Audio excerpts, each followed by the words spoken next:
নকশা, সবসময় কি ছবি তুলে ফেসবুকে পোস্ট করতে হয়? মা দেখো দেখো, আমার এই ফটোতে 7000 লাইক এসেছে। হ্যাঁ, তুই তো ভাইরাল হয়ে নায়িকা হবি। ছেলের বাড়ি থেকে দেখতে আসছে, বিয়ের জন্য রেডি হ। মা আমার অনেক স্বপ্ন আছে, আমি এখন বিয়ে করব না।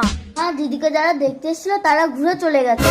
নিশ্চয়ই তোর ফেসবুকে উল্টোপাল্টা ছবি দেখে ওরা চলে গেছে। ভগবান, আমাকে তুলে নাও। হ্যালো, হ্যালো, আপনারা আসলেন না কেন? আমরা তো আপনাদের বাড়িতেই আসছিলাম। হঠাৎ বাস স্ট্যান্ডে আমার ছোট্ট বোনটি হারিয়ে যায়। মেয়েটি কথা বলতে পারে না, বাবা মা কেউ নেই। থানা পুলিশ করলাম, এখনো পর্যন্ত কোনো খোঁজ পেলাম না। মা দাও তো। হ্যালো, আপনি ছবিটা পাঠিয়ে দিন, আমি মেয়েটাকে খুঁজে দিচ্ছি। তুমি যদি পারো তাহলে তোমাকে না দেখে আমি আমার বউ করে আনবো। হ্যাঁ, পাঠিয়ে দিয়েছি।